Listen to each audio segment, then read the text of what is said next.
gitu ya. Yang tadinya saya lari 300 meter nggak bisa, hari ini saya kalau disuruh lari nonstop 5 kilometer, insya Allah sampai dengan 10 kilometer, saya sanggup dengan pace di angka 5-6. Itu bukan pace yang jalan santai ya, itu agak ngebut. Jadi saya kalau lari 5 kilo itu kurang dari setengah jam, sekitar 26 menit biasanya. Nah, bagaimana kemudian kita berolahraga? Ini share pengalaman saya personal, gitu. Jadi saya memang harus kasih disclaimer gitu ya. Saya walaupun ini personal, tapi saya memang karena saya dosen ya. Jadi saya tuh hobi baca paper. Hampir semua apa namanya tentang olahraga ini saya pasti cari teorinya ya. Jadi ternyata sepeda pun juga orang waton pancal gitu ya, tidak asal muter gitu ya. Tapi saya baca teorinya itu ya. Karena saya memang pengen semua itu harus ada dasarnya itu. Jadi setiap amal itu kan harus ada ilmunya kan ya. Super Sepedaan sih. pun juga harus ada ilmunya ya. Nanti juga sama lari juga harus ada ilmunya kalau nanti memang mau lari ya. Jadi ibu bapak sekalian, olahraga itu hanya akan bisa memberikan manfaat ketika dia dilakukan dengan intensitas. Bukan berarti saya mengatakan kalau olahraga saya santai-santai gimana, ya tetap lebih baik daripada nggak olahraga. Tapi manfaatnya nggak terlalu besar. Jadi olahraga itu hanya akan bisa memberikan manfaat kalau dia dipakai dengan intensitas. Jadi patokannya sederhana gitu ya. Jadi berolahraga kalau di kita itu ya kita cari keringat ya. Itu kalau di kita ya. Cuman kalau di daerah subtropis mungkin agak susah gitu ya nyari keringat gitu ya. Jadi karena di sana summer sekalipun misal di Eropa summer itu suhunya 21, 22 gitu. Kalau di sini kan pada kedinginan gitu ya. Nah, jadi kalau di sana memang cari keringatnya nggak mudah gitu ya. Kalau di sini kan salah gampang ya. Itu indikator sederhana ya. Jadi keringat itu kan sebenarnya kompensasi karena suhu core temperatur tubuh kita naik karena kita beraktivitas agak intensif atau intensif ya. WHO mengatakan ya minimal 150 menit per pekan. Yang kalau kita bagi rata, paling nggak 5 hari per pekan, kita bergerak 30 menit. Yang sebenarnya, Ibu Bapak sekalian, 30 menit itu nothing. Artinya, 30 menit itu sudah apa namanya mencukupi sebenarnya gitu ya dibandingkan dengan maksudnya keseluruhan hari kita yang kita pakai buat kerja 8 jam 30 menit itu kan sebenarnya nothing. Nah, jadi kalau kita olahraga kemudian kok nggak keluar keringat berarti boleh jadi olahraganya belum cukup intensif. Kita perlu tambahi bebannya. Misal kalau saya lari ya larinya lebih cepat atau sepedaannya perlu ditambahi kayuhannya atau kalau saya gerakan aerobiknya ditambah ya karena olahraga itu nanti pilihannya banyak. Ini jika memungkinkan, saya tidak mengatakan apa namanya harus ya, tapi jika memungkinkan karena ini memang bagi saya sangat penting gitu ya, itu investasi ke smartwatch gitu ya, tidak harus yang mahal gitu ya. Cuman memang kalau yang mahal itu bisa kita pakai untuk mengukur. Saya juga nggak langsung pakai saat itu untuk kemudian smartwatch yang agak lumayan gitu ya. Saya berharap setelah ini jangan ditanya beli smartwatch-nya di mana ya. Karena saya ngisi di beberapa tempat yang ditanya malah smartwatch-nya apa mereknya, belinya di mana. Buat tanya olahraganya saja gitu ya. Jangan tanya smartwatch-nya. Nah, kita mengawali itu bagaimana ya? Mengawali olahraga bagi non olahragawan itu sangat berat sekali ya. Karena kita tuh paling pintar yang namanya manusia itu mencari sejuta alasan untuk tidak bergerak. Saya ya kumbahanku tak kumbahi asasanku saya carry gitu ya. Lagi kok anaknya piye dan lain sebagainya. Pokoknya alasan itu selalu bisa dicari gitu ya. Bagi kita non olahragawan untuk bergerak gitu ya. Karena memang sebenarnya olahraga itu bagian dari proses manajemen waktu gitu ya. Kalau olahraga nggak bisa pagi sebenarnya bisa dilakukan afternoon ya. Biasanya sih indoor gitu ya. Atau kemudian ya agak-agak sore gitu ya. Tadi sebelum acara ini mulai saya sempat share ngobrol-ngobrol informal waktu dulu saya tinggal di Singapura. Di sana itu rata-rata berolahraga malam hari. Ya, kenapa? Karena mereka masuk kerja pagi hari dan pagi harinya itu jam 8. Jam 8 mereka itu jam 7 pagi Indonesia. Ya, karena saya sempat sekolah dan sempat kerja di sana kan, saya juga merasakan ritme yang ada di sana. Dan di sana tuh memang juga dalam tanda kutip para penggila olahraga. Kenapa? Terutama bagi laki-lakinya ya, karena mereka punya kewajiban wajib militer, WAMIL, National Service. Kalau mereka dan mereka setiap tahun harus dites. Kalau mereka gagal tes dari setiap tahun nanti akan dibawa ke camp lagi. Nah, mereka memilih lolos tesnya daripada harus dimasukin ke camp lagi gitu ya sama pemerintah Singapura. Jadi bagi saya ya posisinya awal-awal itu juga berat. Makanya nanti ada fase-fasenya gitu ya. Apalagi ada faktor umur, faktor keluarga dan lain sebagainya. Maka kita perlu memang menyesuaikan gitu ya. Nah, supaya kemudian niatnya itu makin kuat, kalau yang paling bagus itu kalau kita niati sebagai ibadah gitu ya. Jadi apa namanya? Kalau kemudian aktivitas itu kita niatkan sebagai ibadah kan inamal amalu biniat gitu ya. Maka insya Allah niat olahraga itu supaya kita tubuh fisiknya jadi kuat, ibadahnya juga makin kuat. Nah, itu insya Allah akan sangat membantu. Jadi memang niat itu sangat mengaruhi gitu ya. Karena penak turu, asli penak turu. Nah, hujan gitu ya. Jogja kemarin hujan gitu ya. Wah, katanya adem ya. Tadi pagi itu pagi tadi itu agak dingin Jogja. Wah, kayaknya penak runtelan wae ora anake gitu ya. Kelonan ora anake wae daripada kemudian keluar. Tapi memang harus dipaksa gitu ya. Nah, terus olahraga apa yang kemudian kita lakukan? Ya pada prinsipnya kita menyesuaikan. Kalau masih muda sih any kind of sport gitu ya. Tapi kalau sudah agak berumur, karena saya juga memulai itu menjelang umur 40, umur 40 lah. Saya umur 40 tahun baru memulai olahraga lagi. Itu ya waktu itu dokter Sis menyampaikan ya kalau bisa olahraga itu jangan yang permainan, tapi yang ritmis gitu ya. Bisa jalan, jalan cepat, misal berlari, jogging, sepeda atau berenang. Paling bagus sebenarnya berenang. Ya, karena seluruh otot itu gerak. Cuman tidak semua orang itu bisa berenang. Nek sepeda itu insya Allah hampir sebagian besar itu bisa bersepeda. Kenapa sepeda? Karena faktor resikonya jauh lebih rendah dibandingkan dengan lari ya. Karena hampir semua kenalan saya pelari itu biasanya rata-rata pernah cedera. Saya kalau lari juga pernah mengalami cedera. Tidak apa-apa, itu bagian dari kehidupan. Nah, jadi bagaimana strategi membangun intensitas? Satu, ini kesalahan pertama yang biasa dilakukan. Masih merasa seperti berpuluh tahun yang lampau. Suatu ketika pohon sirkaya, saya punya pohon sirkaya di depan rumah agak besar pohonnya, karena memang buahnya juga sebesar buah mangga gitu ya. Sirkayanya beda gitu ya, bukan sirkaya kebanyakan. Itu mau matang buahnya gitu ya. Terus kemudian anak saya minta gitu ya. Saya kemudian manjat. Saya masih merasa saya itu kayak sekian puluh tahun yang lampau bisa manjat pohon gitu ya. Manjatnya bisa, pas turun, saya lompat, jeglok. Kok ternyata ya, balonku kok kerasa gitu ya. Nah, kadang kita merasa kita itu masih seperti dulu. Karena insya Allah, karena insya Allah bersepeda itu nggak pernah lupa. Ya, kita nggak pernah lupa bersepeda.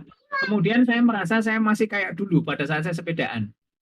Jadi langsung, wah, digas saya pokoknya gitu ya. Habis itu langsung kram kakinya. Ya, habis itu kakinya langsung kram. Nah, ini bahaya gitu ya. Jadi mengawali olahraga yang kita nggak pernah sebelumnya dengan intensitas terlalu tinggi, lari terlalu cepat, sepeda terlalu jauh gitu ya.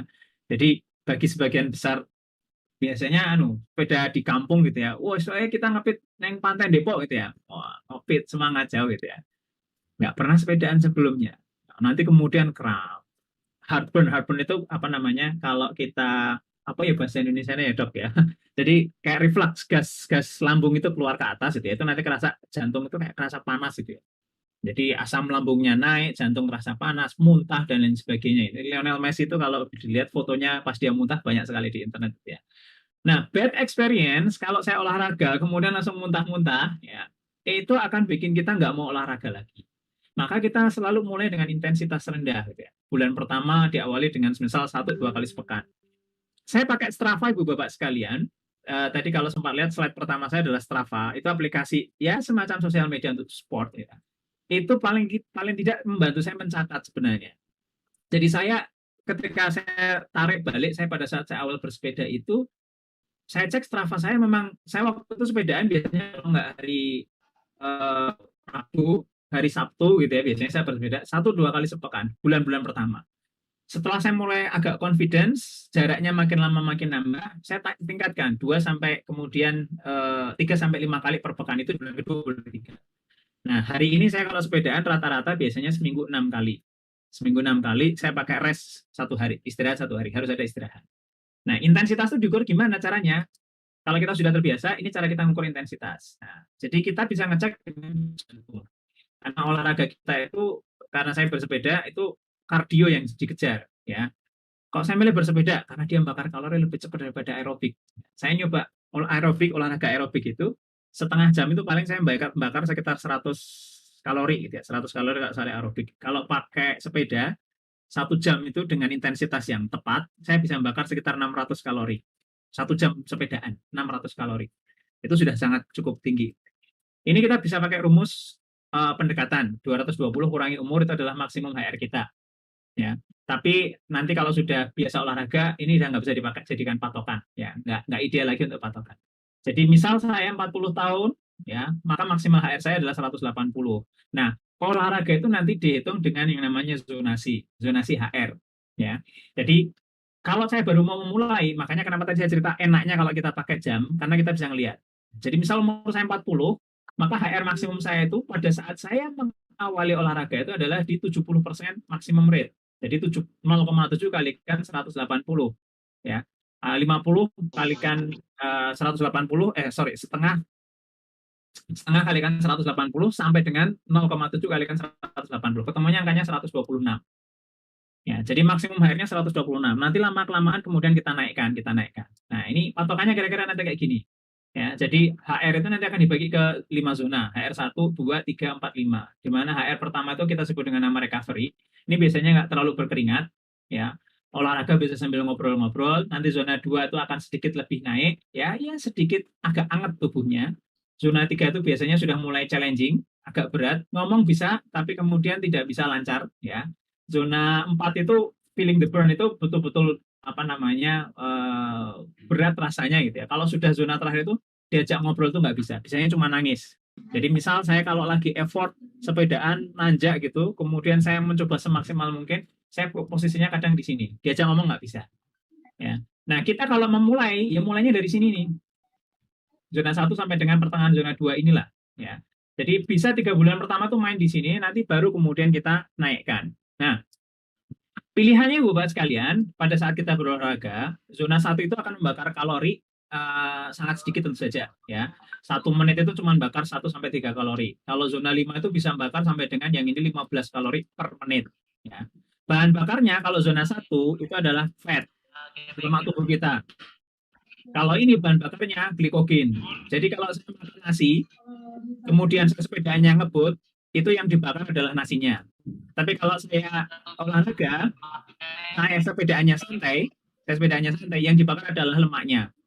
Loh, saya kan pengen bakar lebih banyak lemak gitu ya. Iya, boleh mainnya di zona 1, zona 2, tapi sepedaannya harus 1 jam, 2 jam, 3 jam. Harus lama banget, supaya bakar lemaknya juga banyak. Nah, tapi biasanya nggak tahan lah.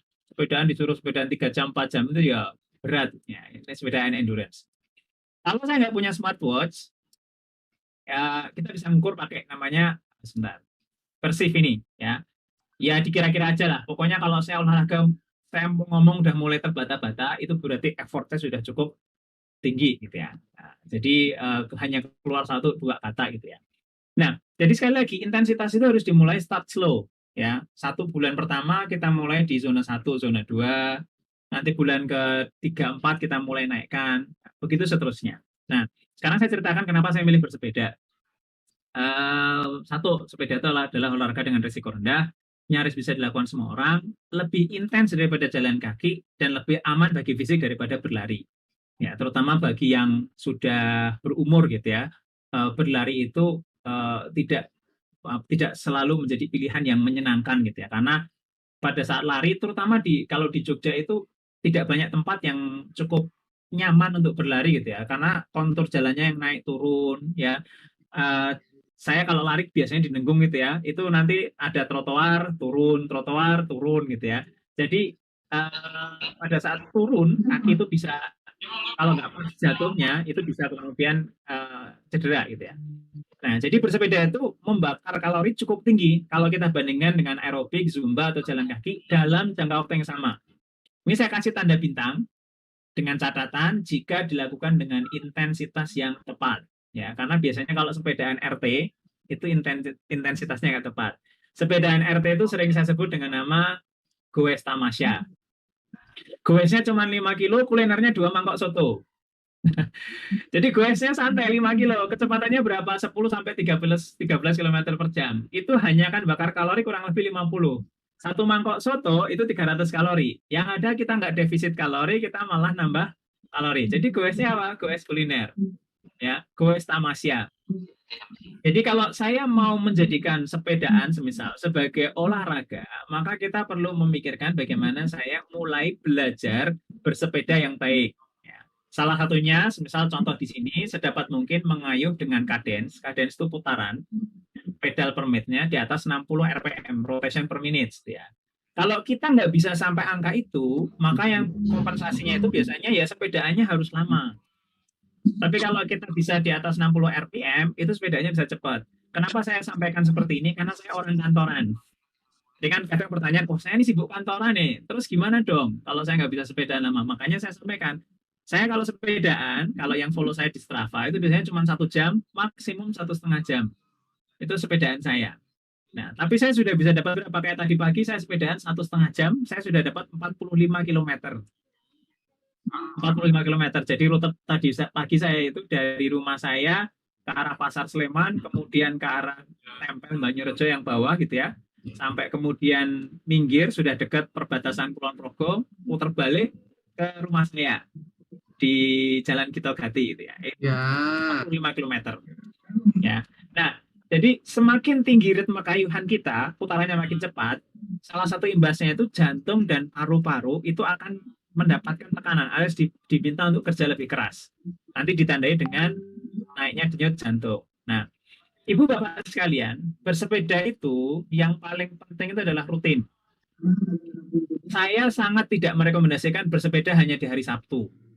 Karena kecenderungannya kalau kita sepedaan hanya di hari Sabtu, kita tuh, oh ini kan hari libur, saya sepedanya sejam 2 jam, tadi jatuhnya kita malah makan soto gitu ya. Sementara kalau saya bersepeda setiap hari, saya tuh selalu 1 jam 1 jam gitu ya, 1 jam 1 jam atau setengah jam. Bahkan saat awal saya bersepeda, saya tuh keluar rumah jam 5:04, jam 6 pagi saya sudah masuk rumah lagi. Awal itu kan awal-awal pandemi ya, kita masih ketakutan semua. Jadi saya sepedaan itu jam berapa? Saya sepedaan jam 5:04 pagi. Kadang suasana masih agak gelap ya, sepedanya tak kasih lampu gitu ya. Jam 6 saya sudah masuk rumah. Dan karena saya sepedanya pendek, saya nggak kerasa lapar. Karena saya nggak kerasa lapar, saya nggak ada kebutuhan untuk mampir. Itu. Nah, itu yang dilakukan. Yang kedua, kalau pada saat kita sepedaan itu jangan terlalu risau adanya tanjakan dan lain sebagainya. Saya ingat betul waktu itu Pak Sis menceritakan sepedaan pada saat awal naik tanjakan Bibis di Bantul gitu ya, itu pertama itu pada nuntun gitu ya. Tapi nanti makin lama itu ternyata nggak perlu nonton lagi dan itu terbukti ke saya sendiri gitu ya. Jadi ada satu segmen jalan di daerah Jalan Pakem, Jalan Tempel Turi itu, jalannya tuh agak naik, sebelah kirinya itu nanti ada taman. Saya pertama kali lewat jalur situ itu saya berhenti. Orang kuat.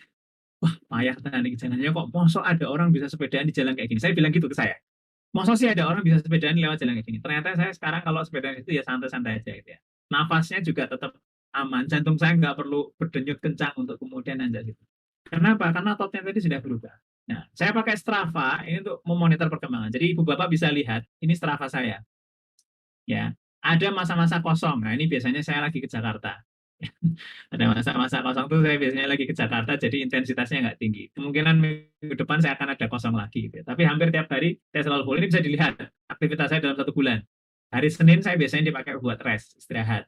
Atau kalau nggak ya hari Rabu. Ya. Sekarang saya ceritakan dampak fisiknya. Nanti dokter Siswanto bisa menceritakan secara aspek fisiologis. Sekarang saya, yang pertama gini. Tadi saya cerita, awal sepedaan, saya sepedaan cuma 7 kilo, sampai rumah saya langsung kunang-kunang. Saya merasa mau pingsan gitu ya. Dan sekarang alhamdulillah itu sudah nggak pernah lagi terjadi. Jadi tanjakan tetap berat, tanjakan itu tetap berat, tapi kita insya Allah jadi lebih kuat. Ya, kenapa kok jadi lebih kuat? Nah, mohon nanti dokter saya menjelaskan. Tapi yang dari literatur yang saya baca, dengan rusaknya sel-sel kita karena olahraga. Jadi rusaknya sel karena olahraga itu ditandai dengan soreness. Soreness itu berarti awake rada keju-keju, pegel-pegel, jarem dan lain sebagainya. Itu selnya berarti rusak gitu ya, yang nanti akan diganti dengan sel baru yang dia sudah punya memori. Jadi kan perubahannya itu sampai level seluler ke mitokondria gitu ya. Dia itu akan diganti dengan sel baru yang punya memori. Oh, ini gampang, tanjakannya gampang. Kira-kira kayak gitulah. Jadi ternyata besoknya kok saya jadi lebih kuat ya. Kemarin saya sepedaan 7 kilo pusing gitu ya. Sekarang naik jadi 10 kilo, 15 kilo. 3 bulan saya sepedaan, saya cerita ke teman saya, teman kantor yang juga biasa sepedaan, saya bilang gini, aku saiki sepedaan iso 20 kilo. Saya cuma cerita itu dengan bangganya, 20 kilometer.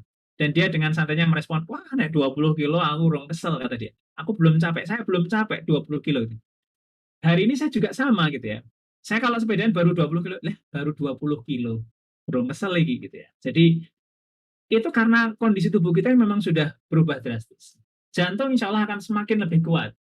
Jadi di segmen sama, jalan yang sama, kalau dulu saya kecepatan katakanlah 30 km per jam, HR saya itu bisa sampai 160, 165. Sekarang HR-nya, misal ini jalannya flat gitu ya, saya cuma 140, 136.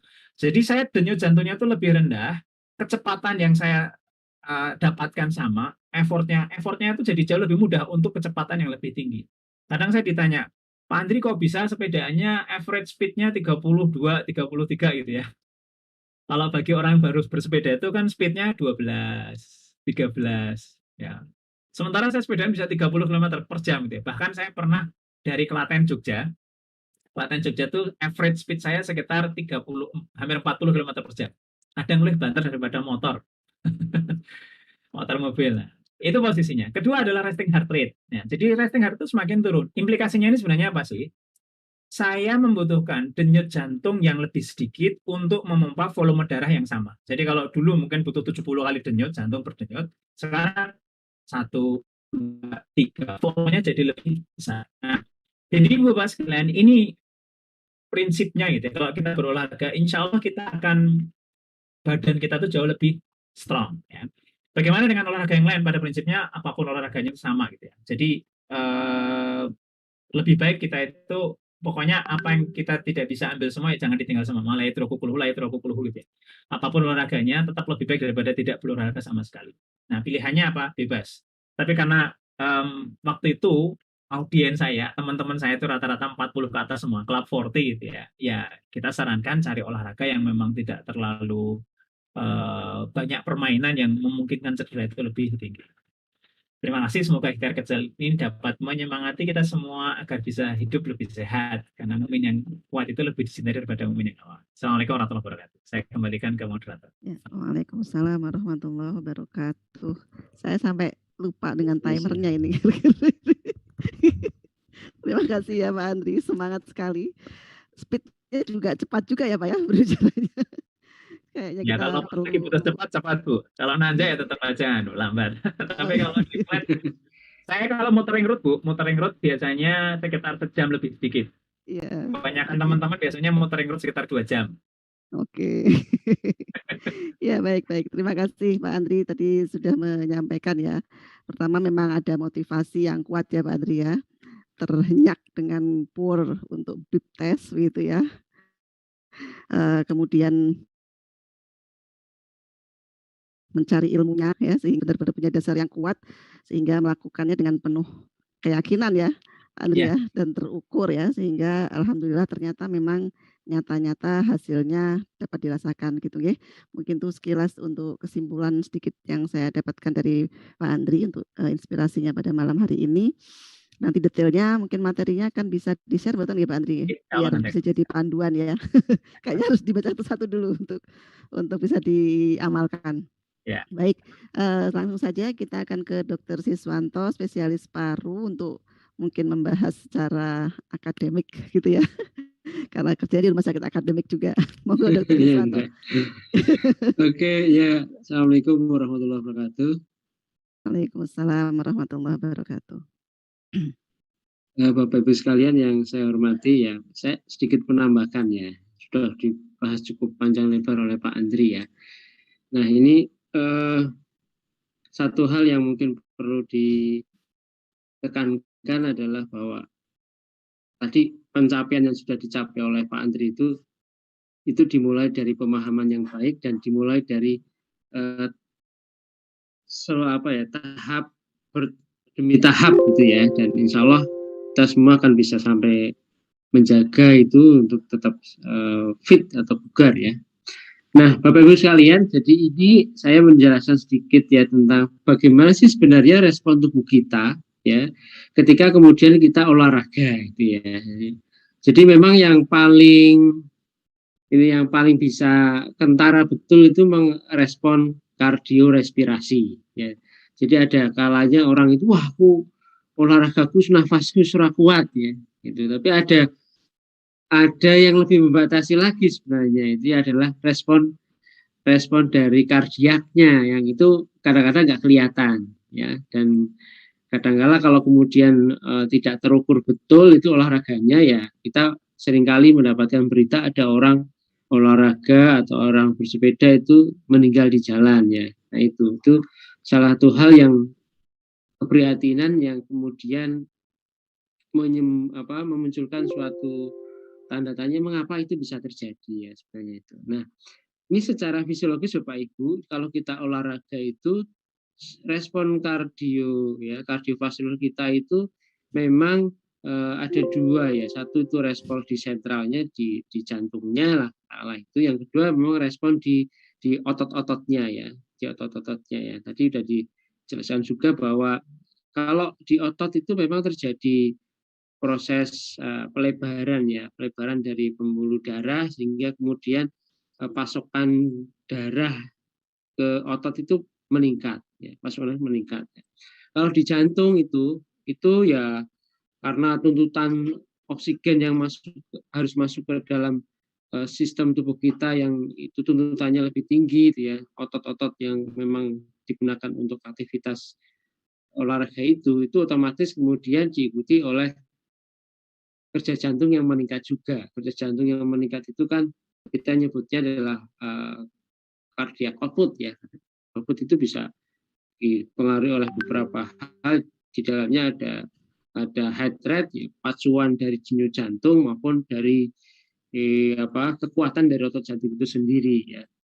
Intinya adalah untuk mencapai agar aliran darah ke otot-otot skelet ya. Karena olahraga yang baik itu kan olahraga yang bisa menggerakkan otot besar itu ya. Jadi kalau catur ya belum disebut olahraga ya, walaupun itu masuk salah satu cabang olahraga. Ya ini respon fisiologis dari jantung, kardiovaskular. Kalau respon fisiologis paru ya tujuan memang untuk meningkatkan O2, jadi oksigennya meningkat ya dengan aktivitas metabolisme di otot yang meningkat, otomatis kan perlu dipasok O2 yang banyak. Dan juga metabolisme yang meningkat itu karbon dioksida yang dihasilkan juga tinggi dan itu dibuangnya lewat paru sehingga otomatis ventilasi semenit ya itu meningkat juga. Jadi nafasnya lebih makin lama makin meningkat ya. Namun sebenarnya kalau dihitung-hitung itu kapasitas paru itu dibandingkan kapasitas kardiovaskuler itu yang lebih membatasi itu kapasitas kardiovaskuler. Ya, jadi kalau anggapan saya olahraganya nafasnya entek itu persepsi yang tidak benar sebenarnya. Yang paling membatasi memang dari kapasitas dari jantungnya. Maka kemudian memang salah satu parameter yang digunakan, yang sering digunakan adalah parameter heart rate monitor ya. Jadi detak jantung ya atau frekuensi denyut jantung yang digunakan kita untuk melihat intensitasnya ini udah bagaimana ya, udah harus dibatasi ya atau bagaimana, dan sekaligus itu yang digunakan untuk mengukur ini sudah masuk ke zona apa gitu.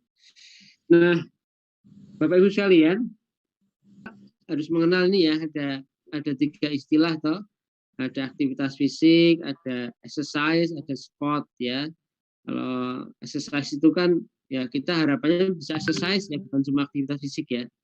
Kalau aktivitas fisik kan yo bersih-bersih kamar ya, aktivitas fisik, nyuci ada fisik ya, nyapu juga ada fisik ya. Tapi kalau exercise itu dia ada tujuannya dan intensitasnya terukur, dan tujuannya itu memang kalau itu kemudian kita bisa lakukan dengan baik ya, terukur, maka ini beberapa manfaat yang bisa kita dapatkan. Kalau sport itu kan ada rule of game-nya lah gitu ya. Nah ini ya, jadi ini yang sudah kita tahu bahwa orang yang rajin olahraga ya, mortality-nya itu jadi menurun ya, bisa menurunkan risiko mortalitas sampai 30%, menurunkan risiko penyakit kardiovaskular 35% ya, diabetes mellitus tipe 2 ini sampai 40%, kanker kolon ya cukup banyak ini ya. Jadi manfaatnya itu begitu banyak, dan ya insya Allah ini usaha kita ya, ikhtiar kita yang harus kita lakukan agar kita tetap sehat ya, agar kita tetap bugar gitu. Nah, bagaimana sekarang di masa pandemi? Di masa pandemi itu bagaimana?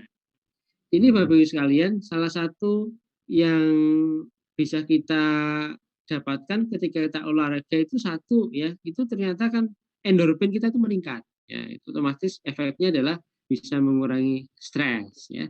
Kadar serotoninnya meningkat, kita akan lebih rileks ya.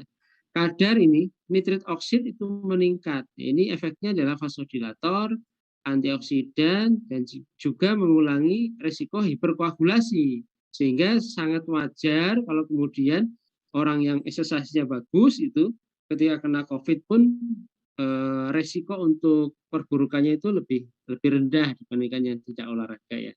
Apalagi kalau kemudian kita melatih olahraganya itu dengan nafas ini ya, nafas namanya nafas nasal breathing ya. Jadi usahakan nih kalau kita olahraga itu kita melatihnya itu nasal breathing. Jadi tarik nafasnya itu dari hidung ya. Tuh, kemudian menghembuskan nafas boleh dari mulut ya. Jadi jangan kemudian baru intensitas rendah kita sudah nafasnya dari mulut gitu ya. Nggak bagus ya. Karena kalau nafas dari hidung itu salah satu yang bisa dikeluarkan lebih tinggi adalah kadar NO-nya. Nah, ini efeknya bagus ya. Dan juga olahraga itu bisa menyeimbangkan sistem ini, renin angiotensin aldosteron system. Ya.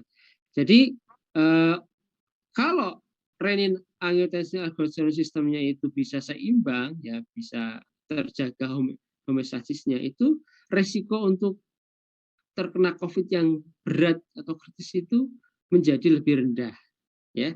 Ini fenomena ini sudah banyak kita amati ya di dataran praktek klinis ya. Ya ini. Jadi karena memang virus yang menyebabkan COVID kan namanya SARS-CoV-2 ya. SARS-CoV-2 itu menggunakan reseptor atau pintu masuk untuk masuk ke dalam sel itu AC2 namanya ya. Ya, AC2 angiotensin converting enzyme 2 ya. Dan di dalam tubuh kita di sistem RAS sistem itu ada keseimbangan antara aksis AC1 dan AC2 ya. Kalau kemudian aksis AC1-nya lebih dominan, dan itu bisa dijumpai pada orang-orang dengan komorbid diabetes, hipertensi, penyakit jantung, obesitas, apalagi lelaki yang obes ya. Kemudian penyakit paru kronik yang memang sudah terjadi inflamasi cukup lama itu aksis AC1-nya dominan ya. Nah, kalau virus itu menggunakan AC2 ya, AC1 yang nggak dikontrol ya lebih dominan ke AC1. Kalau AC1 yang dominan itu efeknya buruk. Efeknya proinflamasi, bisa memicu proses inflamasi. Apoptosis, bisa memicu sel-sel itu gampang mati ya. Protrombotik ya, gampang terjadi penyumbatan pembuluh darah. Profibrotik ya, bisa terjadi jaringan parut bagi orang yang terkena itu ya. Jadi efeknya buruk semua ya. Nah, itu kalau kemudian bisa diseimbangkan ya komorbidnya ditangani ya, apalagi dengan orang itu awalnya sudah sering olahraga, itu resiko untuk menjadi berat itu menjadi berkurang. Nah, ini ya. Dan ini satu catatannya adalah bahwa olahraga tadi itu olahraga yang terkontrol, yang terukur, terprogram ya. Di mana ini ya ada optimal efek ya dari intensitas olahraga ini harusnya adalah di paling tidak di moderat ini ya. Ya, kalau sekarang kita membagi intensitas sampai menjadi 5 tingkatan ya. Mungkin tadi sudah dijelaskan juga sama Pak Andri ya. Nah, ini guideline terbaru WHO ya, mungkin Bapak Ibu nanti bisa di-download ya. Ini tadi ya, bahwa kalau kita pengen mendapatkan efek bagus itu paling tidak kita olahraganya 1 minggu berapa? 150 sampai 30 menit. Ya, tadi ya, kalau dibagi 6 ini berarti 30 menit sampai 1 jam per hari ya. Ya, ini untuk yang intensitas moderat. Kalau intensitas yang lebih berat ini lebih rendah ya. Ini ya. Jadi memang cukup lama, dan ini kalau kemudian kita atur dalam keseharian kita itu insya Allah dengan apa ya, dengan kita menyediakan waktu setengah jam sampai 1 jam untuk berolahraga, kita akan mendapatkan efek baik dari olahraga itu sendiri, ya. Itu Bapak Ibu sekalian, secara ideal sebenarnya olahraga itu harusnya itu diresepkan, ya, diresepkan. Jadi Departemen Fisiologi FKKMK UGM itu tahun 2019 kalau salah ya, itu kami mengadakan satu workshop tentang peresepan olahraga, ya.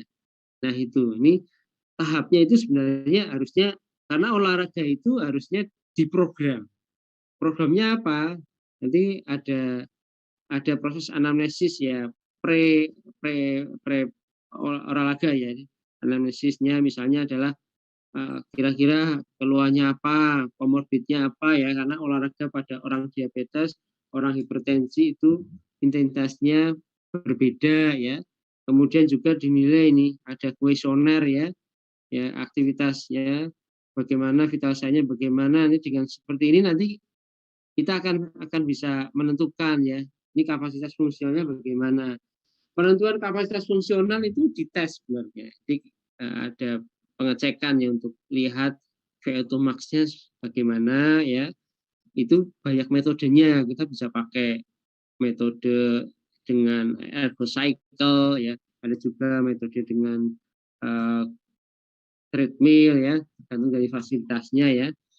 Kalau paling mudah ya tadi, ya, kita pakai apa, persentase dari heart rate maksimal itu, atau juga pakai heart rate reversal, ya. Jadi nanti mungkin saya akan jelaskan di belakang, ya. Kemudian targetnya bagaimana, dan penentuan dosisnya, ya. Ini kemudian nanti itu dilakukan, ya, nanti dalam waktu 8 sampai 12 minggu, ya, sekitar 3 bulan, itu nanti dimonitori perkembangannya bagaimana, ya, kemudian ditingkatkan, ya. Nah ini nanti akan tercapai nggak targetnya dalam evaluasi itu, atau kemudian kita bisa lakukan penyesuaian dosis. Nah ini prinsip FIT, ya, prinsip FIT, ya. FIT FP, F-nya apa? Frekuensi, ya. Kita nih, ya, 5 kali seminggu dengan intensitas yang moderat. Kita lihat, ya, sebenarnya macam-macam olahraga itu ada aerobik, ada beban, fleksibilitas, dan neuromotor, ya. Kalau olahraga kita memang tujuannya untuk meningkatkan kebugaran, itu, ya, ini yang paling bisa dipilih adalah yang jenis aerobik, ya. Olahraga yang memang disetting untuk menggerakkan otot besar dan tujuannya adalah untuk meningkatkan kebugaran, ya. Nah ini, ya, jadi frekuensinya 5 kali 10 atau 5 kali seminggu untuk moderat, atau yang 3 kali seminggu untuk yang berat, ya. Ini selang sehari lah gitu. Ya, targetnya tadi 150 sampai 300 untuk yang moderat, atau 75 sampai 150 menit untuk yang berat, ya. Nah ini intensitasnya bisa ringan sampai berat. Nanti kita lihat, ya. Waktunya berapa lama? Ini otomatis kan dengan target seperti itu kita akan membagi per harinya akan berapa, gitu kan. Ini tipenya bagaimana? Tipe olahraga yang menggerakkan otot-otot besar, ya. Macamnya tadi kan sudah dijelaskan juga, ya, bahwa olahraga yang melibatkan otot besar apa aja kan. Bisa jogging, bisa lari, ya, bisa bersepeda, itu renang, ya. Dan memang ini diprogram terus-menerus, ritmik. Jadi kita lakukan secara berulang-ulang dan juga terprogram, ya. Volumenya bagaimana ini kalau kita ini, ya, kalau masing-masing jenis olahraga nanti penghitungan volumenya memang beda-beda, ya. Kalau sepeda tadi sudah dijelaskan sama Pak Andri. Nah polanya atau progresnya ini, ya, peningkatan bertahap durasi, frekuensi maupun intensitasnya. Jadi nggak bisa langsung aku pengennya olahraga ini langsung yang berat, itu jangan. Jadi harus mulai dari intensitas rendah dan dinaikkan secara bertahap. Nah ini training zone, ya. Jadi ada 5 tadi, ya, ada 5 training zone itu, dan kita ada dua metode pengukuran, ya. Pengukuran yang pertama ini yang paling mudah sebenarnya. Kalau mau lebih pada atlet itu, rumus ini memang tidak begitu valid digunakan, ya. Jadi ini untuk yang pemula, untuk yang paling mudah lah untuk diterapkan dalam skala masyarakat ya, itu bisa kita berdasarkan ini heart rate reverse ya, HRR, atau juga berdasarkan presentasi dari heart rate maksimal ya, tadi yang sudah dijelaskan Pak Andri ya. Nah ini bedanya apa? Sebenarnya kalau kita baca dari beberapa publikasi itu bedanya nggak jauh ya. Memang kalau ada publikasi yang membandingkan antara ini ya, antara training zone ya Pak, pembagian 5 ini kalau dihitung berdasarkan heart rate maksimal itu sebagaimana, berdasarkan HRR bagaimana, itu memang lebih tinggi yang HRR ya. Nah ini yang saya sampaikan ke Bapak Ibu yang HRR ya. Jadi yang terkenalnya itu dengan formula Karvonen ya, rumus Karvonen ya. Pertama kita harus menghitung dulu ya frekuensi denyut jantung maksimal, HR maksimal, HR max ya kita menyebutnya 220 dikurangi usia. Kemudian nanti dihitung juga HRR-nya, heart rate maksimal dikurangi heart rate istirahat. Ya, Pak Ibu bisa menghitung nih heart rate istirahatnya ketika bangun tidur lah gitu ya, bangun tidur belum ngapa-ngapain, coba dicek heart rate-nya bagaimana. Itu paling apa ya, paling rendah biasanya ya. Itu jadi bangun tidur lihat WA dulu, cek dulu heart rate-nya ya. Itu HR-nya ketemu nih. Nah, nanti targetnya adalah HRR dikalikan trainingnya. Ya, misalnya ini mau trainingnya apa? Moderat ya, kita kalikan ditambah dengan heart rate istirahat. Nah, ini nanti lebih individual lah ini penentuan dari intensitasnya ya. Contoh menghitungnya begini. Misalnya Tuan Ki umur 40 tahun ya, sehat tapi tidak rajin olahraga ya. Misalnya dia heart rate istirahatnya pagi hari dihitung 70 kali per menit ya. Kalau bisa menghitung heart rate maksimal itu ya dalam 1 menit ya, atau 30 menit kalikan 2. Kalau bisa 1 menit betul biar lebih objektif ya. Nah, ini kemudian heart rate maksimalnya berapa? Ini 220 dikurangi 40 180. HR-nya berapa? HR-nya ternyata ini 180 dikurangi 70 sama dengan 110. Nah, kemudian intensitas yang diinginkan untuk olahraga mau mulai intensitas sedang ini ya, moderat ya. Moderatnya dihitung ini 70 sampai 80 dihitung. Nah, ketemunya ini ya. Ketemunya ini ya, batas bawahnya 147 158. Nah, ini adalah zona latihan. Jadi zona di mana kalau kita olahraga di dalam zona latihan ini ya dengan durasi tertentu, dengan frekuensi berapa kali seminggu itu ya, sesuai dengan rumus fit tadi, itu kita dapat bermanfaatnya. Jadi begini. Nah, tapi olahraga itu kan ada tahapannya. Nggak bisa langsung naik tinggi ya. Jadi harus bertahap. Ada pemanasannya dulu. Pemanasan itu kira-kira berapa? 10 menit lah intensitas rendah. Ya, intensitas rendah. Ya, tadi kan berapa nih? Ini bisa dihitung ya, intensitas rendah ya. Katakanlah 50-60 dulu 10 menit ya. Hitung. Nah, kita kan punya hitung heart rate ya. Nah, kalau seperti itu kemudian di latihan intinya berapa nih? 30 sampai 60 menit intensitas sedang ya. Ya, intensitas sedang itu. Kemudian setelah itu pendinginan ya. Ya, pendinginan, kemudian peregangan ya. Ini ya. Jadi ada tahapannya. Kalau diterapkan untuk Tuan Ki yang olahraganya pengen dengan sepeda, kira-kira seperti ini ya. Misalnya dia mulai bersepeda ya, kita pasang heart rate monitor ya, bisa pakai smartwatch atau pakai yang heart monitor yang ditaruh di itu ada pemantauannya ya. Kalau bisa sekarang kan nggak ada kok yang heart rate monitor yang ada merek tertentu yang harganya 200-an 300-an itu sudah cukup bagus ya. Itu 10 menit katakanlah ya, itu lihat ini udah sambil bersepeda katakanlah heart rate monitornya berapa ini? Oh segini ini. Oke, setelah itu kemudian latihan intinya ini 30 menit gitu. Targetnya ini intensitas segini di training zone segini lah ya. Nah, kemudian setelah katakanlah targetnya terpenuhi, turun lagi ke yang rendah, ya, terus turun lagi. Begitu ya. Jadi targetnya yang di training sim itu ini ya, bukan kemudian dihitung semua.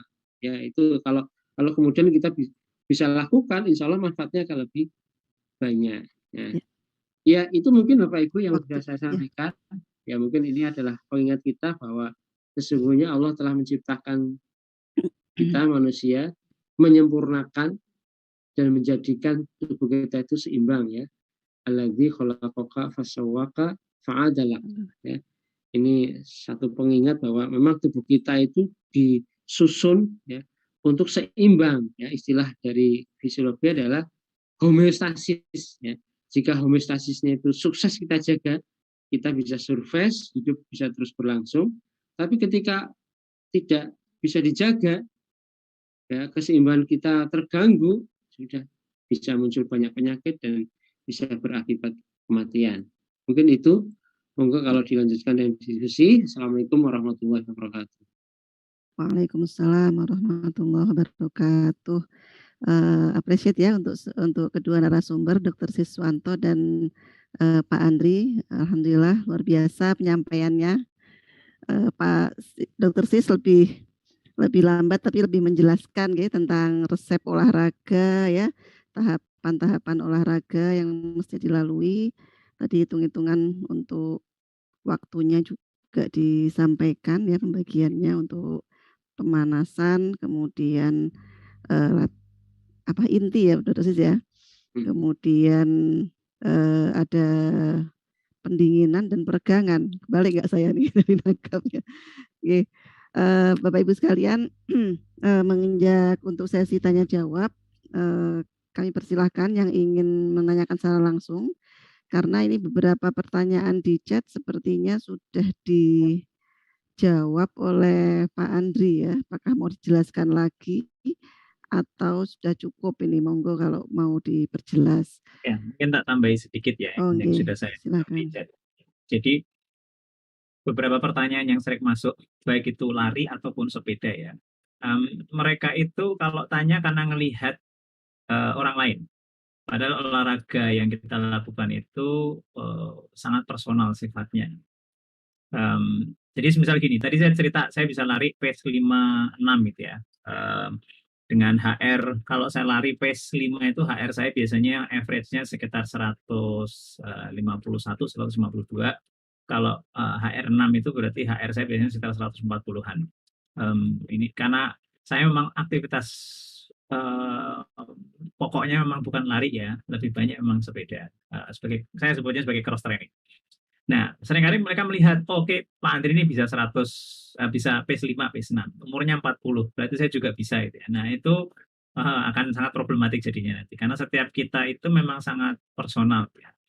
Apa yang saya sampaikan, posisinya adalah kita mengawali sesuatu itu selalu dengan tadi seperti Dr. Sis katakan, intensitas. Ya. Saya tidak kemudian ujuk-ujuk itu langsung lari. Jadi terus terang, tadi saya cerita, saya sempat lari bahkan sebelum dites sama dokter saya nyoba lari 300 meter, saya rasanya udah mau putus nafasnya, udah berkunang-kunang, saya terus kemudian memilih untuk pulang ke rumah, dan habis itu saya nggak pernah lari lagi gitu ya, nggak pernah lari lagi. Itu karena saya nggak bisa ngukur, pokoknya saya asal lari aja, saya nggak bisa ngukur. Saya baru berani lari lagi itu setelah berat badan saya mulai turun. Jadi berat badan saya saat itu ketika sudah mulai turun jadi 72, saya mulai belajar lari lagi. Dan ya salah satunya mungkin karena memang dulu saat saya masih SMP, SMA itu olahraga yang menurut saya paling bisa ya lari gitu ya. Jadi mungkin memorinya masih ada gitu ya, sehingga saya bisa lari segitu. Nah, setiap orang itu akan punya progres yang berbeda-beda. Tapi yang paling pokok itu adalah seberapa tadi yang disebut Dr. Siswanto, rutinitas gitu ya. Ya, jadi memang paling berat itu istiqomah, paling gampang itu istirahat. Istiqomah itu berat, istirahat itu gampang. Jadi asal kita rutin, kita insya Allah pace-nya akan semakin lama semakin meningkat. Ya. Jadi begitu juga dengan sepedaan. Jadi mereka melihat, saya suatu ketika pernah average speed saya 35 gitu ya.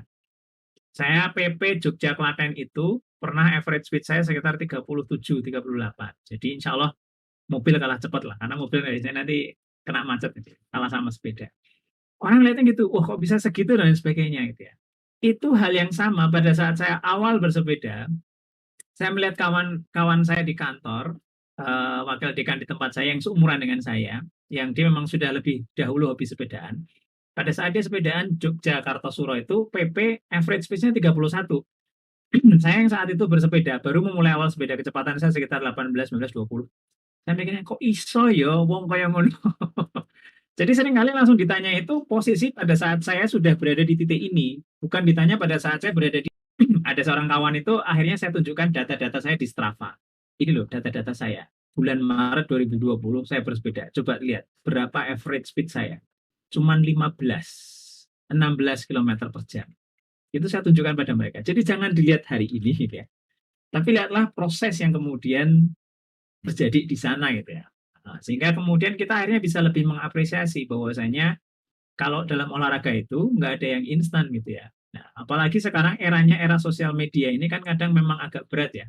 Posting di Instagram gitu ya, pencapaian. Jadi kalau nanti biasanya sudah mulai join dengan grup pelari, join dengan grup sepeda, itu kadang merasa terintimidasi. Kancaku kok wis iso ngono ya, lari misal kayak saya dalam tanda kutip itu saya kadang terintimidasi dengan seorang kenalan saya gitu ya, yang secara umur tentu saja jauh lebih muda daripada saya, yang dia itu bisa berlari half marathon ya, 21 km dengan pace 5 gitu ya. Saya lari 10 kilo, pace saya langsung drop. Pace saya itu jadi 6 kalau saya lari 10 kilo. Kalau saya lari 5 kilo, insya Allah saya masih bisa. Saya pace yang paling tinggi yang pernah saya dapatkan itu sekitar 4 menit something gitu ya, 1 kilo itu. Jadi 5 kilo saya selesaikan dalam jangka waktu sekitar 24 menit. Itu saya pernah lakukan sekali. Habis itu saya, wah orang berat. Ya. Jadi kadang intimidatif kalau ngeliat postingan sosial media itu. Wah, ini kanca-kancanya ini gitu ya. Dr. Siswanto nyepeda sampai pantai gitu ya, kemudian camping di sana. Wah, Dr. Siswanto 40, aku 35, masa aku nggak bisa sama seperti beliau memulai jauh lebih awal daripada yang lain, daripada kita gitu ya. Nah, itu posisinya yang mungkin memang perlu kita pahami gitu ya. Jadi terutama kalau kita sudah mulai bergabung dengan komunitas. Saya lebih sering sepedaan sendirian.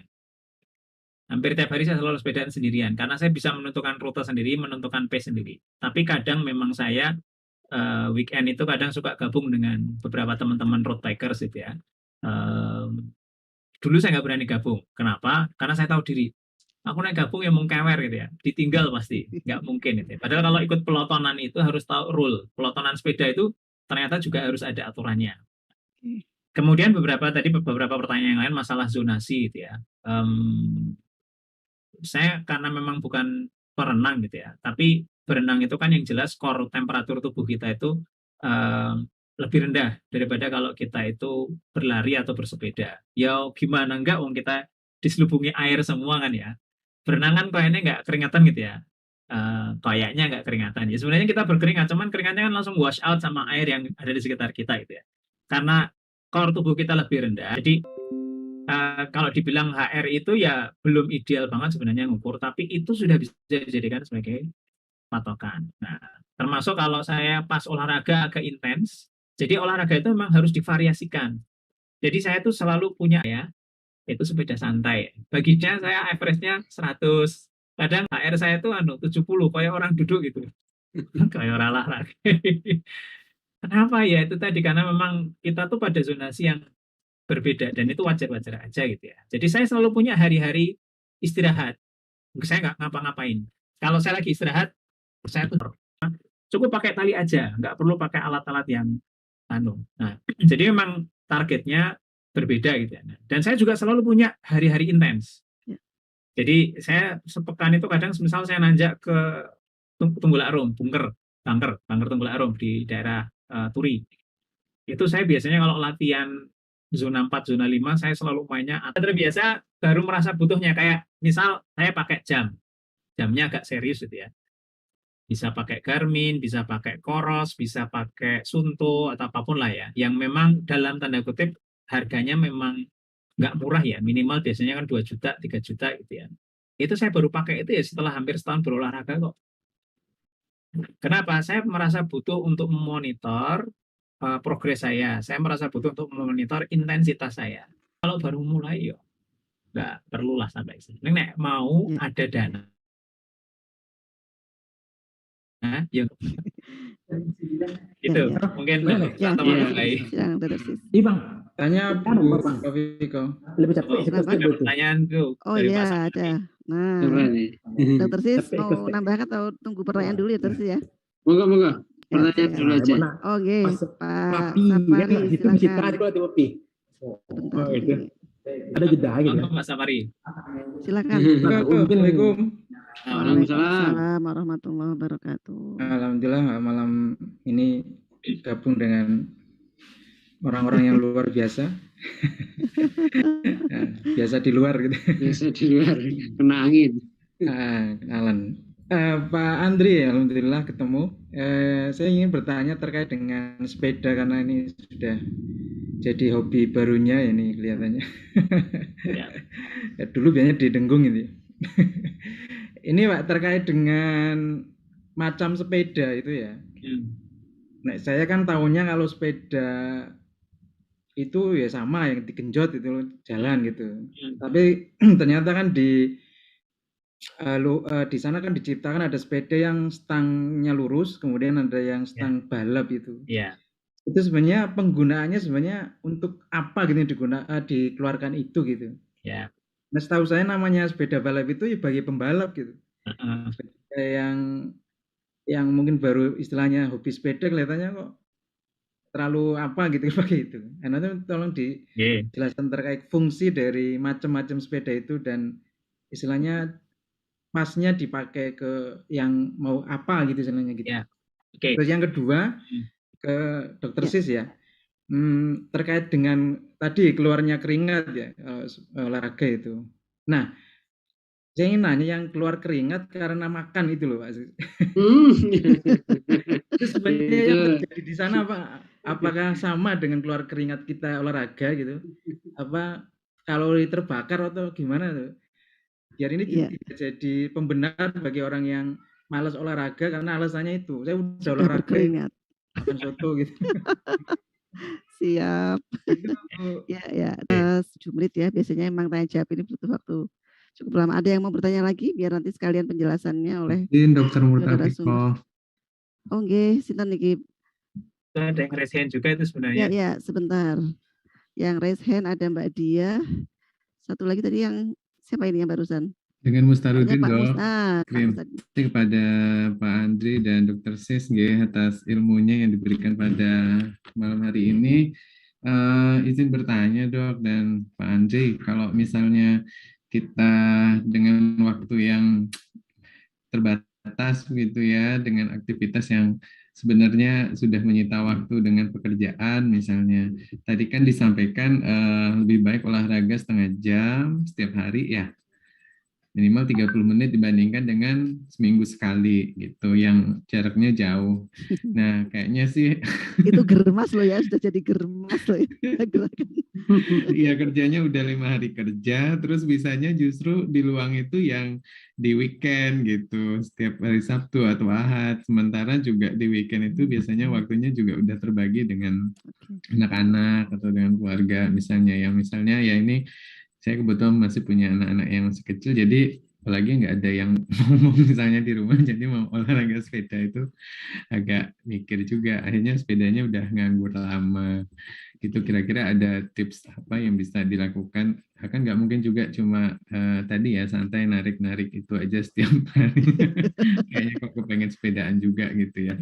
Terus kepada Dr. Sis, kira-kira dengan bersepeda yang bisa keluar dibandingkan dengan sepeda statis mesti ada plus minusnya ya, atau kita memilih alat olahraga seperti treadmill misalnya seperti itu. Nah, kira-kira bisa nggak itu menjadi pertimbangan dan bagaimana bukan syarat ya, tapi ada juga kan yang menyarankan, aduh kok treadmill kok kayaknya bahaya dan sebagainya gitu. Nah, mungkin ada warning apa yang bisa kita pertimbangkan. Begitu aja dokter. Terima kasih. Iya, terima kasih Pak Mustarudin. Satu lagi terakhir untuk Bu Dia, dipersilakan untuk menyampaikan pertanyaannya yang sudah raise hand. Silakan Bu Dia. Baik, terima kasih. Pertanyaan saya yang pertama dari tadi kan pembahasannya mengenai sepeda ya. bagaimana ketika karena saya bukan termasuk peminat sepeda gitu ya. Jadi saya agak terisolir nih dari tadi. Nah, bagaimana dengan olahraga yang jalan kaki gitu?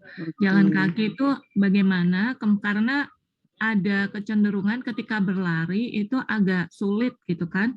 Sehingga kita menggunakan metode jalan kaki. Kemudian yang kedua, ada beberapa latihan yang menggunakan resistance training tapi menggunakan angkat beban 3 kg. Nah, seberapa efektivitasnya dengan penggunaan barbel yang 3 kg tersebut? Nah, pertanyaan yang berikutnya adalah bagaimana ketika tadi intermittent fasting dikombinasikan dengan olahraga? Kapan waktu yang tepat ketika kita menggunakan intermittent fasting? Yang kemarin kan Dokter Sis bilang ketika latihan 12-12 gitu ya, misalnya 12 jam fasting, 12 jam itu breakfast gitu. Nah, itu kapan olahraga yang pas untuk melakukan ketika hal itu supaya gitu ya? Supaya nggak terlalu lemes gitu. Nah, kemudian bagaimana sih cara yang tepat untuk menghitung body fat itu? Sementara terkadang ketika kita olahraga itu, ketika kita menggunakan parameternya itu penurunan berat badan, itu kan bukan menjadi parameter yang tepat. Karena terkadang ketika kita olahraga, itu kan akan ada peningkatan massa otot dan penurunan lemak, di mana berat badannya itu mungkin akan stuck atau dia hanya akan turun dalam waktu yang singkat. Ketika saya menggunakan aplikasi itu dan hanya memasukkan data tinggi badan dan berat badan, itu body fat-nya akan tetap berada di angka abnormal gitu loh.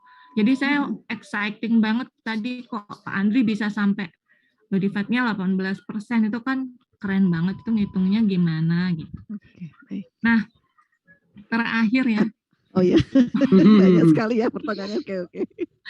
Terakhir, apakah memang pada metabolisme pada perempuan itu lambat ya? Sehingga ketika untuk menimbulkan keringat sampai ngos-ngosan itu agak susah gitu. Terima kasih. Iya, terima kasih Bu Dia untuk beberapa pertanyaannya ya. Sebenarnya nggak hanya Bu Dia yang terisolir loh. Kayaknya saya dan mungkin beberapa yang terisolir karena bukan olahragawan dan belum konsisten ya. Terima kasih untuk 3 penanya yang telah menyampaikan. Silakan mau dijawab dulu. Jadi ada banyak ini. Nanti saya cek aja yang belum terjawab, nggih. Ya, untuk Pak Sapari terkait masalah sepeda. Kalau ditanya kenapa saya milihnya road bike? Mungkin ya Pak Andri ya. Ya, siap. Kenapa saya milihnya road bike? Karena jalan di Jogja sebagian besar beraspal. Gitu ya. Kalau jalan di Jogja sebagian besar aspalnya rusak, saya pakainya MTB. Karena semuanya aspal halus itu ya, saya milihnya road bike. Sebenarnya ada alasan yang lebih anul. Jadi seminggu setelah saya ikut kegiatan yang dilaksanakan Dr. Sis pas ukur saya hasilnya pur itu, saya ada pilihan. Saya mau pakai MTB apakah saya pakai road bike? Kebetulan di kantor, teman kantor itu sudah main road bike gitu ya. Saya tanya-tanya gitu ya. Kenapa saya nggak milih MTB? Karena berat. Saya waktu itu mikir, kok nek abot berat, nanti terus saya kayak lari tadi, terus saya merasa, aduh kok ternyata berat banget ya sepeda. Nanti malah saya berhenti. Gitu. Jadi saya waktu itu mikirnya, tak coba cari yang lebih ringan sedikit. Nah, karena lebih ringan sedikit itu ya berarti jatuhnya ke lebih mahal. Baik gitu ya. Walaupun sebenarnya MTB yang ringan itu ternyata ya ada, yang harganya lebih mahal daripada road bike ya ada. Jadi pilihannya kenapa sepedanya itu ya alasannya simpel aja, karena jalan sebagian besar di Jogja sudah beraspal. Ya. Kemudian Pak Mustarudin tadi bertanya tentang ya gimana ya saya keluarga dengan anak masih kecil gitu ya. Pak Sapari ini pernah beberapa kali ketemu saya di lapangan Tenggung gitu ya. Jadi saya dengan istri dengan anak-anak itu kemudian pokoknya gini, pada prinsipnya itu saya biasanya akan lari duluan. Saya akan lari 5 kilo. Istri saya nanti kemudian sama anak-anak. Nah, nanti setelah saya lari selesai 5 kilo, gantian istri saya yang olahraga. Yang kemudian dia akan brisk walking biasanya, atau ya lebih sering kalau istri saya jalan cepat, brisk walking, dan saya gantian main sama anak-anak. Jadi posisinya gitu. Sebenarnya sekali lagi kalau ditanya, ya sebenarnya pinter-pinternya kita milih itu ya. Ya. Beberapa teman ada sing rada tega gitu ya. Nitipke anake ning wong tuane. Berarti ning wong tuane aku biyen wis gedheke kowe, saiki saya kon gedheke putuku. Ya, tapi kalau kami biasanya kami bawa anak-anak itu nanti gantian olahraganya. Nah, jadi sebenarnya waktu yang dibutuhkan tetap kan gini, posisinya sama-sama setengah jam. Misal kita bisa start earlier, setengah 6 katakanlah keluarnya, kita akan selesai jam 6. Jadi saya pertama kali sepedaan, saya berangkat sholat subuh ke masjid, itu dalaman saya sudah baju sepeda, Ibu Bapak sekalian. Dalaman saya sudah baju sepeda. Begitu pulang dari masjid, jam 5:15 itu saya sudah keluar. Jam 6 pagi saya sudah masuk rumah. Tadi kan saya cerita, kenapa saya dari masjid itu saya sudah pakai baju sepeda. Ucul, jereng langsung berangkat. Sepeda sudah saya siapkan malam hari sebelumnya. Jadi ya tetap punya komen. Kalau memang betul-betul nggak bisa, indoor nggak ada masalah. Cuman kalau untuk indoor, untuk masalah safety issue ini biasanya memang concern. Hati-hati terhadap keringat yang jatuh. Karena kalau kita olahraga di luar, angin itu membantu menurunkan suhu tubuh kita, sehingga keringat kita tidak akan sebanyak kalau kita olahraga indoor. Kalau kita olahraga indoor, nggak siap dengan fan, saya menyarankan fan jangan AC gitu ya. Karena AC kan blowingnya tidak akan seperti fan. Kalau fan di depan kita, itu paling tidak air itu akan Nah itu yang biasanya hazard, istilahnya itu hazard ya. Kalau kita nggak hati-hati, kita bisa kepleset, atau orang di dekat kita bisa kepleset. Jadi misal mau olahraga indoor, sepeda statis tadi misal, pastikan seputaran sepedanya itu ada padnya, ada anduknya yang nampung, pokoknya kita ready semua peralatan untuk menjaga dari hazard. Karena biar bagaimanapun olahraga itu ya. Jadi itu sudah ada respon untuk anak-anak juga olahraga. Iya, saya kadang ngajak anak-anak saya lari. Ya, jadi saya kadang ngajak anak-anak saya lari, tentu dengan pace-nya mereka gitu ya. Kadang yang saya lakukan, saya lari, anak saya sepedaan. Jadi saya ngejar anak saya sambil dia sepedaan, saya lari. Itu yang saya lakukan dengan anak saya biasanya kalau olahraga. Kemudian pertanyaan berikutnya tadi yang dari Budiah tadi, jalan kaki sama angkat beban. Jalan kaki ya. Brisk walking itu bagus, tapi tetap saja nggak akan bisa ngalahin kalorinya yang lain. Jadi misal kalorinya lari itu setahu saya dari literatur yang saya baca 2 kali kalorinya brisk walking. Kalau saya bisanya jalan, berarti harus ada kompensasi. Kompensasinya apa? Waktu. Jadi kan tadi dijelaskan oleh Dr. Sis ada intensity, ada duration, ya, ada volume. Jadi ada volume, intensity, duration. Masalah olahraga itu ngitungnya kayak gitu. Nah, kalau saya brisk walking, jalan cepat itu pace-nya biasanya sekitar 10 sampai 11. Kalau kita lari dibandingkan sama sepeda terus terang. Asal intensitasnya sama loh ya, intensitasnya tinggi ya. Jadi saya lari setengah jam itu saya biasanya sudah 300 kalori lebih gitu ya. Kalau saya sepedaan setengah jam, saya biasanya baru sekitar 200, saya tergantung intensitas. Tapi intinya, brisk walking itu cuma separuhnya lari.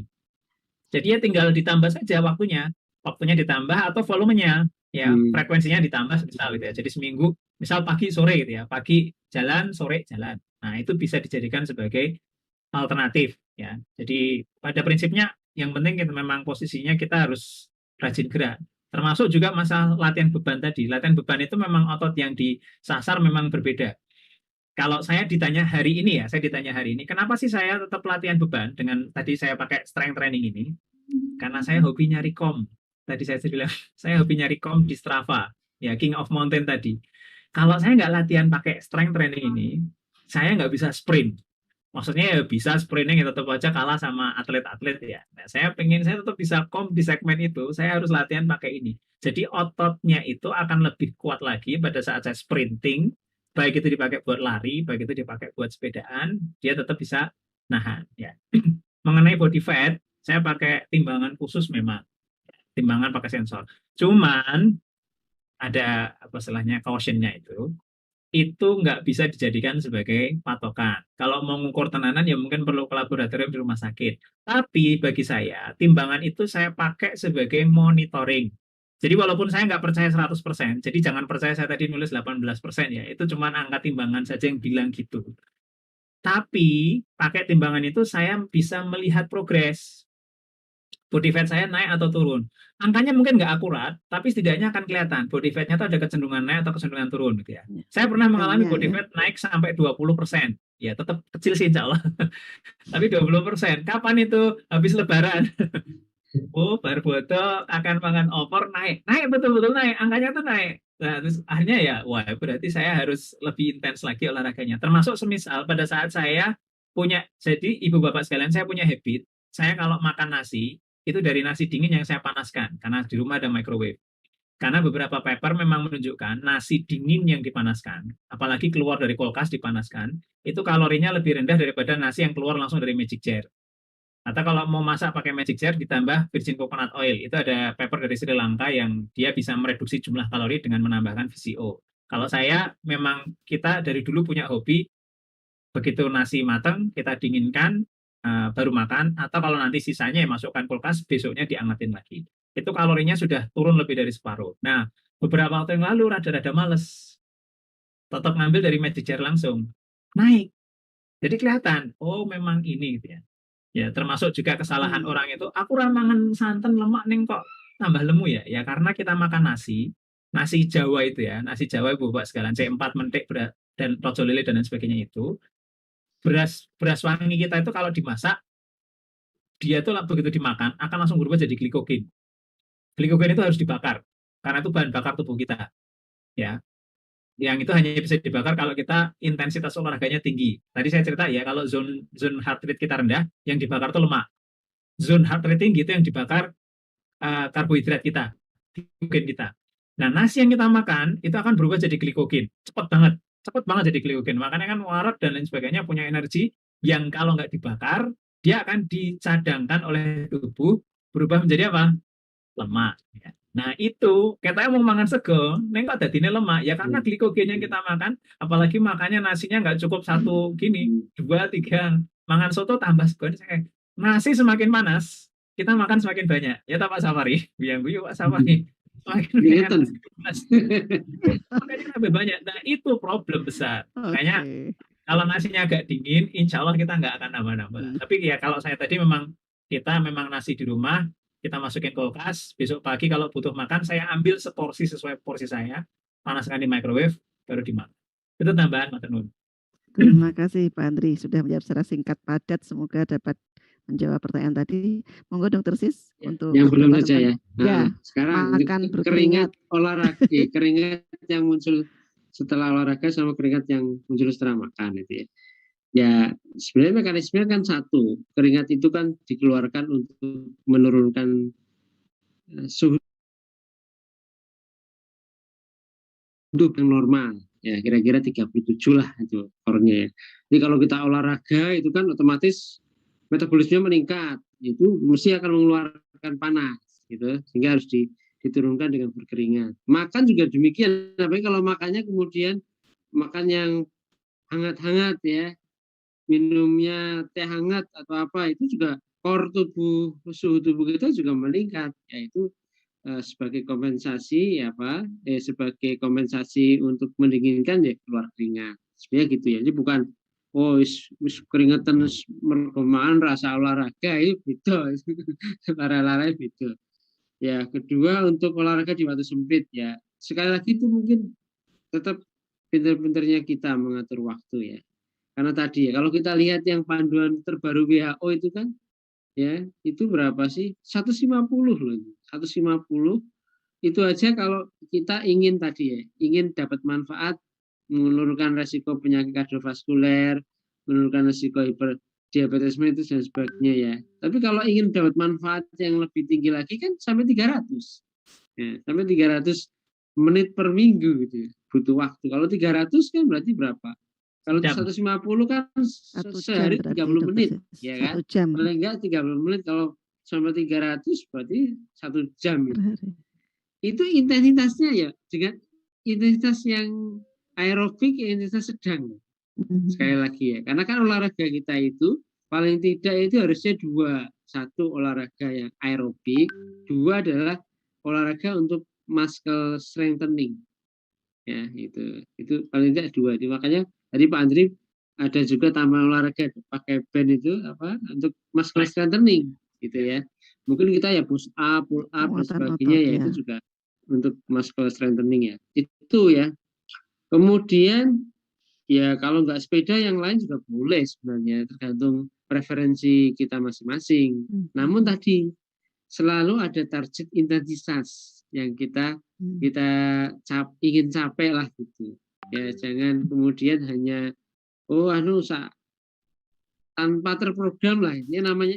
Jadi kita kan exercise ini ya, bukan cuma physical activity gitu. Jadi exercise gitu.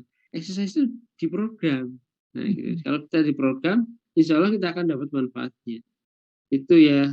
Kalau wanita sama laki-laki ya memang ada perbedaan ya, karena perbedaan hormonal juga berpengaruh itu ya. Kalau tentang metabolismenya wanita memang cenderungnya lebih lambat gitu. Secara fisiologi itu seperti itu ya. Nah, namun kalau untuk olahraga ya tergantung dari ini, dari apa namanya kapasitas fungsional dasarnya itu bagaimana, dan kemudian kapasitas fungsional dasar itu digunakan untuk kita ingin apa moderat ya, itu ya harus dilakukan bertahap, dan itu masing-masing orang itu dicapainya berbeda-beda ya. Maka satu kata kunci yang penting itu adalah adaptasi. Jadi tubuh kita itu selalu akan melakukan adaptasi terhadap perubahan gitu ya. Dan adaptasi itu selalu diawali dengan bertahap. Jadi kita nggak bisa langsung lompat yang tinggi dulu, tapi harus mulai secara bertahap. Otot kita pun demikian. Otot itu kekuatannya ya dilatih secara bertahap. Tadi ya kalau kita nanjak itu, mungkin nanjak bibis dulu saya pertama kali juga 4 atau 5 kali berhenti gitu. Tapi setelah melewati masa tertentu ya, ototnya udah beradaptasi, kekuatannya makin meningkat ya, sekali jalan saya begitu. Ya mungkin itu tambahannya. Ya, tentang body fat tadi gimana Dokter Sis? Ada mungkin enggak mungkin saya malah kurang terlalu menguasai kalau body fat itu. Pak Andri yang lebih paham itu malah. Ya mungkin kapan-kapan kita ke ahli gizi juga ya. Ahli gizi ya. Ya. Terima kasih Dokter Sis dan Pak Andri ya telah menjawab beberapa pertanyaan yang diajukan dan juga langsung dijawab di chat juga ada.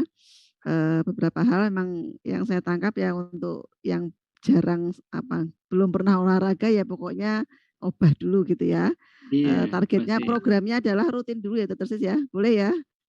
Programnya pokoknya rutin dulu gitu ya, atau mungkin perlu kita follow up gitu ya, kita buat kalau tadi klubnya Pak Andri mungkin klubnya udah para olahragawan, kita bikin klub yang pemula ini. Mungkin memang jangan salah, Bu, saya juga memulai dari pemula loh, Bu. Ya nggak apa-apa, makanya maksudnya kita nggak ambil klub yang berat-berat dulu, kita ambil klub yang mager. Mungkin memang perlu dipraktekkan loh, misalnya dipraktekkan betul ya, misalnya di suatu berapa orang, katakanlah 10 orang, oke kita coba dites dulu, diukur masing-masing ya. Kemudian ini targetnya saya ingin 60-70 ya. Ya, kemudian salah sepeda lah karena ini sepedanya bagaimana, individual kan itu. Mungkin masing-masing orang itu kecepatannya jadi berbeda-beda. Tapi training zone-nya itu harus dijaga tetap. Nah, itu. Itu perlu dipraktekkan. Kalau nggak dipraktekkan kayaknya memang kayak masih ngawang-ngawang. Saya baca berkali-kali itu juga karena nggak pernah program secara rutin gitu ya. Mungkin perlu coach juga ya, boleh nggak kita nanti saya coba praktekkan, konsultasi boleh ya Dokter Sis? Hasilnya seperti ini, terus sarannya bagaimana begitu ya? Mungkin itu karena kalau kita mempelajari sendiri kayak Pak Andri kok masih berat ini untuk mempelajarinya sendiri. Jadi kayaknya perlu ditunjukkan saja bagaimana langkah minggu depan atau bulan depan yang harus dilakukan begitu ya. Itu jadi yang penting tadi adalah konsisten ya, rutin dulu, minimal lakukan untuk germas 30 menit 5 kali dalam sepekan minimal untuk mengurangi risiko kardiovaskuler ya. Kemudian itu saja dulu kayaknya, sama ini ya mungkin komunitas ya untuk bareng-bareng untuk menyemangati, saling mengingatkan untuk konsisten tersebut. Nah, Bapak Ibu sekalian, di penghujung ini tadi kita belum mendengarkannya, akan ada sambutan penutup penyemangat dari Ketua Prokami Wilayah DIY, Pak Mukhlis, dipersilahkan sepatah dua patah kata Pak Mukhlis. Tadi apakah Prokami perlu buat klub yang mager dulu ini? Bu Linda tadi mengatakan dokter-dokter aja belum tentu terukur ya Pak Muklis. Yang terukur itu polisi, terukur dan ini Bu Musna sudah siap mendukung ini Bu Musna. Nah, mari kita tentunya dengan suaminya itu Bu Musna itu harus dengan suaminya, sama-sama pembesar. Oke, monggo Pak Muklis, silakan dari pro kami ada sepatah dua patah kata untuk penyemangat kita. Baik, terima kasih Dr. Sis, Pak Andri atas berbagi ilmunya. Ini menarik sekali itu. Walaupun beberapa istilah-istilah itu ada beberapa istilah asing yang saya nggak lama mencernanya, ini apa sih maksudnya gitu ya. Sama. Ada pace, ada apa lagi. Ya, tapi cukup menarik sekali. Diskusinya tetap sama seperti kemarin. Kalau tidak dibatasi bisa sampai jam 10 dan sebagainya. Tetapi kita punya waktu yang terbatas. Mudah-mudahan nanti seperti yang diharapkan, ini sebagai pemicu awal gitu ya untuk menjadi lebih baik. Tapi dari webinar-webinar kita sebelumnya itu memang menarik sekali, dan kali ini memang di luar itu ya, di luar, berbeda sekali dengan webinar-webinar sebelumnya tentang penyakit dan sebagainya. Sekarang olahraga, ini menarik sekali jadi ya, inspiratif begitu ya. Bagi yang belum olahraga nih harus olahraga ini. Apalagi yang 50 tahun ke atas nih seperti saya ini. Kalau Bu Fika kan masih 40 tahun ke bawah. Saya punya kawan sepeda umur 50 loh Pak Muklis. Oh, iya. Sering beberapa kali sepedaan bareng saya dan relatif bisa mengikuti kita. Saya pernah itu dari perjalanan Jogja Solo, Solo Jogja ya. Di tengah jalan ketemu bapak-bapak umur 60 tahun. Saya udah bangga. Dari mana Mas? Ditanya. Oh, saya dari Solo ini. Bapak dari mana? Saya dari Kediri. Oh, ke Jogja. Dari Kediri. Lebih jauh. Ya, baik ini. Satu hal yang perlu kita perhatikan, memang olahraga itu satu hal yang penting, konsisten begitu ya. Konsisten supaya pembakarannya juga konsisten. Sedikit tapi konsisten itu lebih baik ketimbang tidak sama sekali. Atau lebih baik lagi banyak dan konsisten. Nah, itu ya, banyak dan konsisten ya. Baik, kami mengucapkan banyak terima kasih sekali kepada beliau berdua dan Bu Fika, Bu Muntafikoh Hasanah yang sudah menemani kita bincang-bincang malam hari ini. Tentunya kita juga minta masukan juga untuk 2 pekan yang akan datang. Kita ini webinarnya 2 pekan sekali. Ya, 2 pekan sekali yang kita share di seluruh Indonesia, sehingga tadi ada pesertanya yang dari Sumatera, dari Jawa Barat, ada yang dari Sulawesi, begitu ya. Walaupun tidak sebanyak hari pertama ya, hari pertama itu tembus 200 ya. Tapi patut kita syukuri kali ini, dan sekali lagi kami mengucapkan terima kasih. Mudah-mudahan ini bagian dari usaha kita dan amal bagi bapak-bapak, ibu-ibu ya, Dr. Sis, Pak Andri, Bu Fika sebagai polihnya. Oke, terima kasih. Dan pekan depan mungkin seperti yang saya sampaikan tadi, mungkin ini gizi ya, gizi selama pandemi ini ya, teman-teman dari ahli gizi mungkin juga perlu bicarakan lagi kira-kira materinya apa 2 pekan yang akan datang, tetap pada malam Jumat. Malam Jumat ya. Malam Jumat kita berkumpul di webinar. Terima kasih. Ya, terima kasih Pak Muklis atas penyemangatnya ya, dan untuk kita selalu stay tune ini di webinar pro kami. Tinggal kayaknya kita memang perlu pikirkan untuk monitoring pengamalannya ini ya, ilmu-ilmu yang sudah didapat ini biar tidak menguap gitu. Minimal seperti apa, sepertinya memang harus kita galakan agar sama-sama kita itu memperhatikan menjaga kesehatan ya, karena pencegahan lebih baik daripada pengobatan gitu. Bapak Ibu sekalian, oh ya, satu lagi saya punya pertanyaan Dr. Sis. Kalau untuk tadi kan bip test tadi kan agak berat ya Dr. Sis ya. Kalau misalnya pakai rockpot atau rockpot bisa ya? untuk tes Atau kebugaran pakai awal. 6-minute walking test juga Oh, bisa. iya, Rockport ya 6 yang minute paling walking test. gampang ya. Atau Yang paling kalau di fisiologi itu punya aplikasi Inavit. Oh, Di-download Inavit saja, di ya. sana sudah ada panduannya. Kalau pakai Rockport Oke. gimana, 6-minute walking test Oh gimana. gitu ya. Kalau jamaah Iya, haji pakainya Rockport, nah kalau yang di iya. atas 60 pakai 6 minute walking test ya. Tapi saya nyoba juga, ternyata ngos-ngosan juga 6 minute walking test.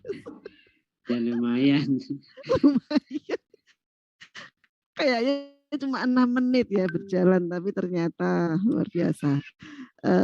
Ternyata kebugarannya setara usia berapa ya? 60-an tahun. Gawat ini. Oke, baik Bapak Ibu sekalian, tidak terasa ya sudah 21.36. Materi sudah disampaikan Pak Andri ini di chat Zoom-nya, bisa di-download yang menggunakan laptop, dipersilahkan. Yang Dr. Sis nanti akan diberikan kepada panitia ya Dr. Sis untuk materinya. Nanti bisa Bapak Ibu sekalian bisa menghubungi pengurus pro kami atau memang yang sudah tergabung di WA grup pro kami, nanti akan di-share juga di sana materi-materinya, dan rekaman hari ini juga bisa diulang-ulang pelajarannya di YouTube channel pro kami DIY. Baik, saya selaku moderator pada malam hari ini terima kasih sebanyak-banyaknya, setinggi-tingginya kepada Dr. Siswanto, spesialis paru, dan Pak Andri Setiawan yang telah menginspirasi kita semua untuk selalu konsisten olahraga ya. Sehingga sampai merasakan manfaat dari olahraga tersebut. Dan kepada Bapak Ibu sekalian yang telah setia berada di sini, ini sudah berkurang, ini tadi 62 yang paling tinggi, sekarang 44 ya. Semoga ilmu yang kita dapatkan ini bermanfaat ya, bisa kita amalkan. Tadi kata Pak Andri, pesan terakhirnya adalah kalau tidak bisa semuanya, jangan tinggalkan semuanya. Jadi mari, saya sendiri juga sedang coba melakukan Pak Andri, sedikit itu harus rutin. Alhamdulillah sudah terasa sedikit sebenarnya, tinggal menambah semangat lagi. Begitu, mari kita akhiri forum kita pada malam hari ini dengan membaca hamdalah dan doa untuk majelis. Alhamdulillahirabbil alamin, subhanakallahumma bihamdika asyhadu an la ilaha illa anta astaghfiruka wa atubu ilaik. Terima kasih. Warahmatullahi wabarakatuh. Betul dulu semuanya. Nggih, sami-sami. Dulur pamit. Nggih, matur nuwun. Pamit. Nuwun.